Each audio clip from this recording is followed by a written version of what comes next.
The story known today as the Alphabet Murders did not begin with fear or headlines. It began quietly, with a young girl living an ordinary life in an American city where routines felt safe and predictable. She was known for her gentle nature, her small habits, and the way she moved through her days without drawing attention. Her family had no reason to believe that her name would one day be spoken far beyond their neighborhood. On the day everything changed, nothing felt unusual at first. The weather was familiar, the streets looked the same as always, and life followed its regular rhythm. She stepped out for a short task, something simple and unremarkable. It was the kind of moment no one would ever think twice about. Hours later, when she did not return, concern slowly settled in. At first, it was quiet worry, then questions followed, then fear. Family members searched nearby areas, hoping it was just a misunderstanding or a delay. Neighbors were asked if they had seen her. As time passed, the situation became serious enough for authorities to step in. The community watched closely, offering help where they could, holding on to the hope that she would be found safe. What followed shook that hope. When she was eventually discovered far from where she had last been seen, the reality of the situation became impossible to ignore. Investigators understood immediately that this was not a random disappearance. The circumstances suggested intention and planning. The city felt different overnight. Parents became cautious. Children were no longer allowed the same freedoms. A quiet fear settled into everyday life. As authorities began their work, details were carefully documented. Every possible lead was examined. Every movement from her last known location was retraced. But the answers did not come easily. There were no clear witnesses, no simple explanations. Instead, there was silence heavy and unsettling. What made this case even more disturbing was what investigators began to notice later. It was not just one incident. Over time, other similar cases emerged involving young girls. While each case had its own details, there was a strange and deeply unsettling connection between them. The similarities could not be ignored.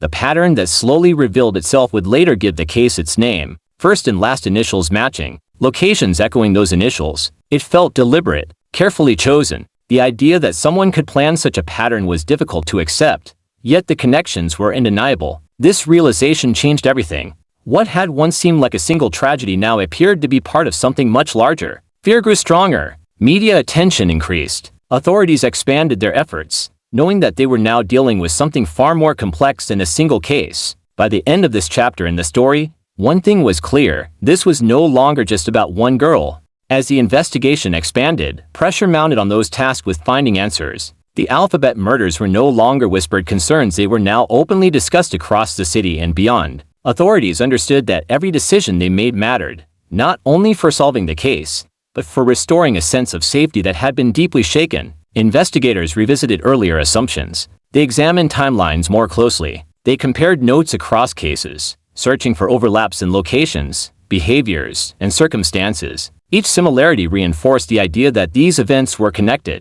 This was not coincidence. Someone was making deliberate choices. Attention soon turned toward individuals with concerning histories. One man, in particular, appeared repeatedly in discussions. His background raised red flags. His movements aligned with key moments. Over the years, he became a person of strong interest. He was questioned more than once, and his name followed the case for decades. Yet suspicion alone was not enough. Authorities needed proof, something concrete, something undeniable. Without it, the case remained frozen in uncertainty. This frustration weighed heavily on investigators and families alike. Every unanswered question felt like a door left permanently ajar. Time continued to move forward. New leadership came into investigative roles. Old files were reopened. Evidence was reviewed again using advancing technology. Methods that did not exist at the time of the original investigation now offered new possibilities. Even so, progress was slow. For the families, waiting became a way of life. They lived with memories instead of answers. Public attention would fade and return in cycles,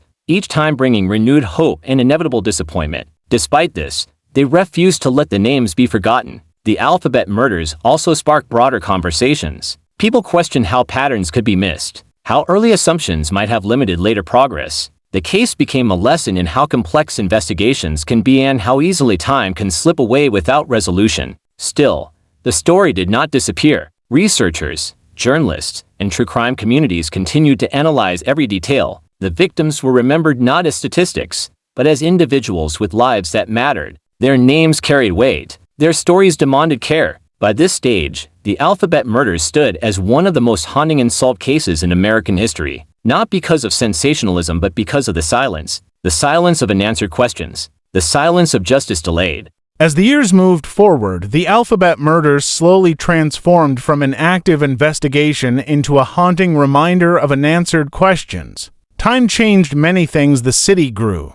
Neighborhoods evolved and generations passed, but the case itself remained frozen in uncertainty. What once dominated headlines now lived quietly in archived files, waiting for someone to look at it with fresh eyes. Advancements in technology brought renewed attention. Techniques that were unavailable during the original investigation now offered new hope. Evidence once considered unusable was carefully re-examined. Even the smallest detail was treated with importance because experience had shown that long cold cases could still reveal truths when patience met progress. Investigators understood that time did not erase facts, it only buried them. Public interest in the Alphabet murders never truly disappeared. Writers, researchers, and documentarians continued to revisit the case, trying to understand not just what happened, but why it happened the way it did. The strange pattern behind the name of the case continued to puzzle experts. Some believed it showed planning. Others believed it may have been coincidence. The lack of certainty only deepened the mystery. For the families, the passing of time carried a different weight. Life continued around them, but the absence never faded. Important moments came and went, always marked by what was missing.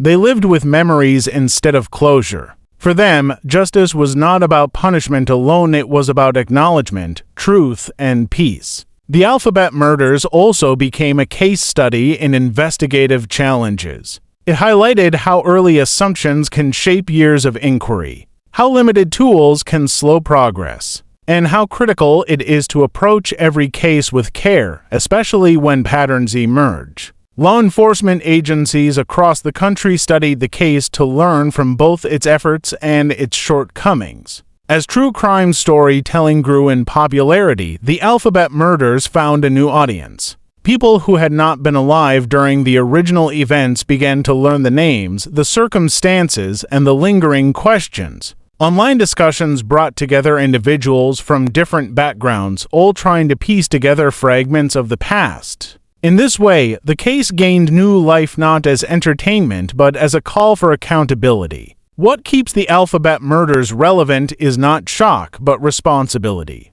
Responsibility to remember. Responsibility to question. Responsibility to ensure that those affected are not reduced to footnotes in history. Every retelling reinforces the idea that justice delayed does not mean justice abandoned. Even today, there remains hope, quiet but persistent. Hope that someone knows something they have never shared.